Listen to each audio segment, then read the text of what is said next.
सोचो एक सेकेंड के लिए कि अगर इंडिया और पाकिस्तान के बीच वार हो जाए तो क्या होगा। ये सवाल दिल में तभी आता है जब बॉर्डर पे टेंशन दिखता है। आज हम दोनों कंट्रीज की मिलिट्री पावर का एक डिटेल कंपैरिजन करेंगे। वैसे कुत्ता और शेर का तो कंपैरिजन नहीं किया जा सकता है, फिर भी दिल की शांति के लिए एक झलक देखते हैं। 2025 के हिसाब से हम हर एक एंगल को कवर करेंगे। Army, air force, navy, nuclear capability, cyber warfare और इवन स्ट्रेटेजिक डेप्थ भी। और हाँ, टेक्नोलॉजिकली भी घुसेंगे, जैसे पिनाका MBRL का फायर एंड फॉरगॉट सिस्टम या राफेल का मीटियोर मिसाइल का कमाल। तो चलो गियर अप करो और शुरू करते हैं। 2025 में ग्लोबल फायर पावर इंडेक्स के मुताबिक इंडिया दुनिया के 4th मोस्ट पावरफुल मिलिट्री है और पाकिस्तान 12th रैंक पे है। ये रैंकिंग बहुत मायने रखता है। ये ranking man power, equipment, budget, technology और लॉजिस्टिक पे बेस्ड है। इंडिया का पॉपुलेशन जहां 1.4 बिलियन है, वहीं पाकिस्तान का पॉपुलेशन 252 मिलियन है। 1 मिलियन में 10 लाख होता है, मतलब इंडिया के पास मैन पावर का एडवांटेज बहुत ज्यादा है। डिफेंस बजट को देखे तो यहाँ भी बहुत बड़ा गैप देखने मिलता है। इंडिया का डिफेंस बजट जहाँ 79 बिलियन डॉलर का है, वहीं पाकिस्तान का डिफेंस बजट 8 से 10 बिलियन का है। लेकिन भाई, वार सिर्फ नंबर का खेल नहीं है। टेक्नोलॉजी, ट्रेनिंग और स्ट्रेटजी भी बहुत मैटर करता है। तो पहले बात करते हैं आर्मी की, क्योंकि ग्राउंड फोर्सेज ही वार के असल बैकबोन होते हैं। इंडियन आर्मी दुनिया की सेकेंड लार्जेस्ट आर्मी है। 1.45 मिलियन एक्टिव सैनिक है, वहीं 1.15 मिलियन रिजर्व में है और 2.5 मिलियन पैरामिलिट्री फोर्सेज हैं, जैसे BSF और CRPF। वहीं पाकिस्तान के पास 6,54,000 एक्टिव सैनिक हैं और उनके पास रिजर्व लगभग 5 लाख के करीब है। तो इस स्केल में भी इंडिया क्लियरली आगे है। और आर्टिलरी की बात करें तो जहां इंडिया के पास Pinaka multi barrel rocket launcher एक गेम चेंजर है। पिनाका DRDO का बनाया हुआ 8x8 टेट्रा ट्रक पे ये माउंटेड है। एक लॉन्चर 12 रॉकेट फायर करता है।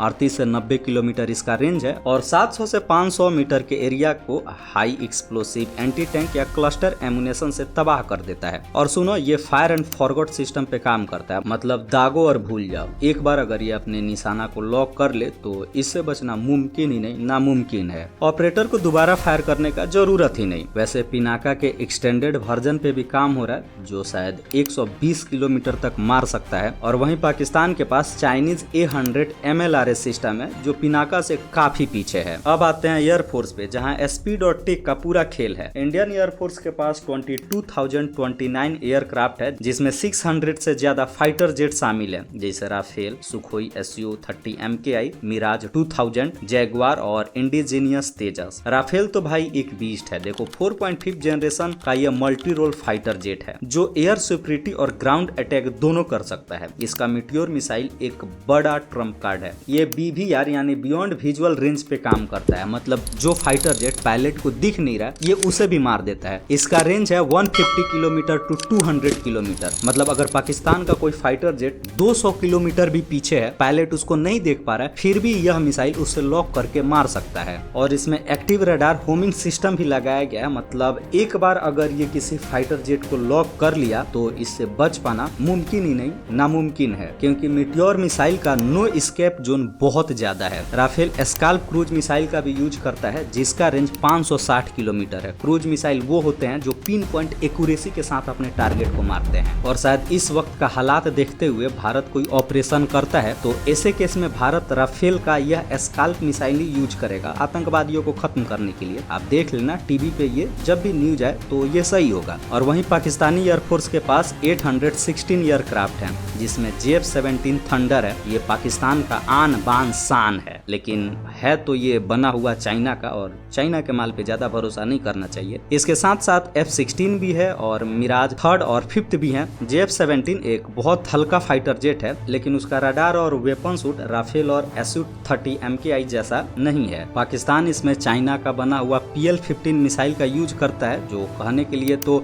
200 किलोमीटर रेंज का है, लेकिन पता नहीं कितना किलोमीटर रेंज ये मारता है। रियल वर्ल्ड परफॉर्मेंस का डाटा इसका लिमिटेड है, अभी तक रिलीज नहीं हुआ है। अब सपोर्ट सिस्टम को देखते हैं तो इंडियन एयरफोर्स के पास AWACS यानी airborne warning and control system जैसे फाल्कन और DRDO का बनाया हुआ नेत्रा है, जो रियल टाइम बैटलफील्ड सर्विलेंस देते हैं। पाकिस्तान के पास चाइनीज ZDK-03 AWACS हैं, लेकिन नंबर्स और टेक में इंडियन एयरफोर्स से पीछे हैं। और एयर डिफेंस का बात करें तो भारत का S-400, इसे कौन भूल सकता है। और आकाश, हाल ही में इसका परीक्षण हुआ था, सातों का सातों टारगेट एकदम परफेक्टली ये शूट किया। और एक नाम नाम आप और जोड़ लीजिए पृथ्वी मिसाइल सिस्टम का। दरअसल पृथ्वी पहले एक बैलिस्टिक मिसाइल था, लेकिन इसे अपग्रेड करके अब एज ए एयर डिफेंस भी इसको डेवलप किया जा रहा है। और वहीं पाकिस्तान का जो सबसे एडवांस एयर डिफेंस सिस्टम है उसका नाम है HQ-9 और ये भी चाइना का बना हुआ है। चाइना ने रसिया का जो S-300 है उसका कॉपी किया है और इसका रेंज है 200 किलोमीटर। अब बात करते हैं नेवी का, जहां इंडिया का बहुत बड़ा दबदबा है। इंडियन नेवी के पास 293 शिप्स हैं, जिसमें 2 एयरक्राफ्ट कैरियर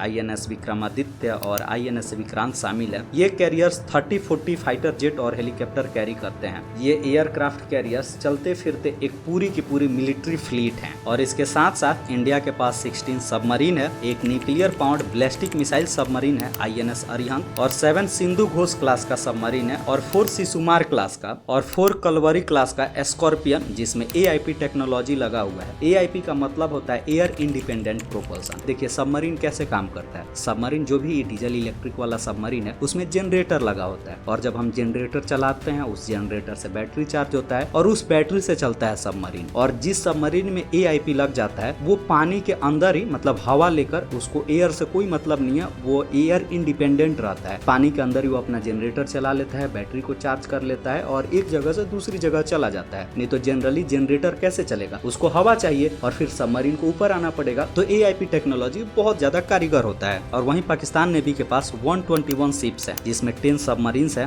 5 अघोष्टा 90B और 5 स्मॉलर हैंगओवर क्लास का, जो कि चाइना का बना हुआ है। और इसमें AIP को डेवलप किया जा रहा है चाइना के द्वारा। पाकिस्तान के पास कोई न्यूक्लियर सबमरीन नहीं है जो इंडिया के INS अरिहंत का सामना कर सके। अब आते हैं न्यूक्लियर पावर पे, जो वार को सबसे खतरनाक बना सकते हैं। इंडिया के पास एस्टिमेटेड 160 से 170 न्यूक्लियर वारहेड्स हैं, वहीं पाकिस्तान के पास 140 से 150, लेकिन ये नंबर्स मायने नहीं रखते। एक भी न्यूक्लियर वारहेड अगर किसी देश पे चल जाए तो युद्ध की दशा और दिशा पूरी तरह बदल सकती है। न्यूक्लियर पावर में इंडिया के पास सबसे बड़ा एडवांटेज है इसका ट्राइड लैंड, एयर और सी बेस्ड डिलीवरी। अग्नि 5 मिसाइल 5200 किलोमीटर के रेंज के साथ चाइना तक कवर करता है, और अग्नि 6 अभी अंडर डेवलपमेंट में है, जो कि 10,000 किलोमीटर का रेंज का टारगेट कर सकेगा। वहीं INS अरिहंत इंडिया का न्यूक्लियर सबमरीन, जो कि 750 किलोमीटर रेंज वाली K-15 मिसाइल कैरी करता है, जो सेकंड स्ट्राइक कैपेबिलिटी देता है भारत को। सेकंड स्ट्राइक कैपेबिलिटी आप ऐसे समझिए कि खुदा न खास्ते अगर किसी दिन भारत पे हमला होता है और पूरे भारत को खत्म कर दिया जाता है, तो ऐसे केस में भारत के पास एक सेकंड स्ट्राइक कैपेबिलिटी हो कि भारत बदला ले सके। हमारा INS अरिहंत समुद्र में कहीं भी हो सकता है। आप हमारे देश को खत्म कर सकते हैं, लेकिन समुद्र में छुपा हुआ INS अरिहंत को कैसे खत्म करिएगा। अगर हमारे ऊपर कोई भी हमला होता है तो INS Arihant second strike capability के साथ हमेशा भारत की आन बान शान बनकर खड़ा रहेगा। और वहीं पाकिस्तान का शाहीन 3 मिसाइल 2750 किलोमीटर रेंज का है, और वो बेलारूस और चाइना की हेल्प से हाइपरसोनिक मिसाइल पे भी काम कर रहा है। तो ऐसे में खुदा न खास्ते कि कभी ऐसा युद्ध होता है और भारत को शक है कि भारत के ऊपर कोई न्यूक्लियर स्ट्राइक हो सकता है, तो पाकिस्तान के पास कोई भी सेकंड स्ट्राइक कैपेबिलिटी नहीं है। अगर भारत का कोई ऐसा स्ट्रॉन्ग लीडर है जो पाकिस्तान पे एटलीस्ट 3 अग्नि मिसाइल मारे, वो भी 10-10 वारहेड के साथ, क्योंकि अग्नि 5 MIRV टेक्नोलॉजी पे काम करता है। MIRV टेक्नोलॉजी को आप ऐसे समझो कि मिसाइल तो सिर्फ एक होगा, लेकिन उसके अंदर वारहेड 10 है, मतलब वो एक साथ एक ही मिसाइल 10 जगह वार कर सकता है। तो 3 मिसाइल 30 वारहेड, पाकिस्तान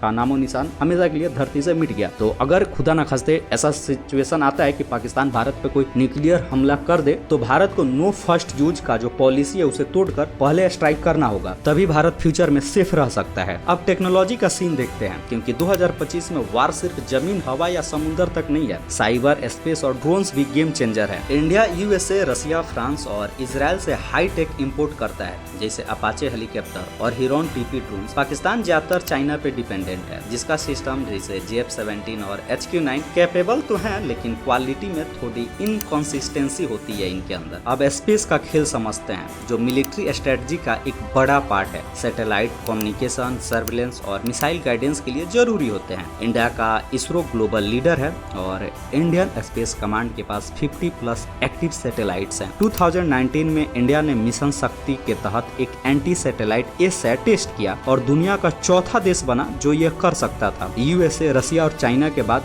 भारत ही एक ऐसा देश बना जो कि अंतरिक्ष में सैटेलाइट को मारकर गिरा सकता है। अगर वार हुआ तो इंडिया पाकिस्तान या किसी और के मिलिट्री सैटेलाइट्स को डिसेबल कर सकता है, और वहीं पाकिस्तान का सुपरा को अभी डेवलपिंग स्टेज में है। तो भाई ये था इंडिया और पाकिस्तान का full military comparison 2025। Number, tech और रिसोर्सेज में इंडिया का हाथ ऊपर है। आर्मी के स्केल और एयरफोर्स के राफेल मीटियोर कम्बो, नेवी का कैरियर सबमरीन और न्यूक्लियर ट्रायड, सब कुछ इंडिया को बहुत आगे रखता है। तो पाकिस्तान के लिए सिर्फ एक संदेश, संभल जाओ या ठोक दिए जाओगे। और आपको अगर ये वीडियो पसंद आया हो तो लाइक और चैनल को सब्सक्राइब किए बगैर नहीं जाइएगा। तो मिलते हैं अगले वीडियो में, तब तक के लिए जय हिंद, जय भारत।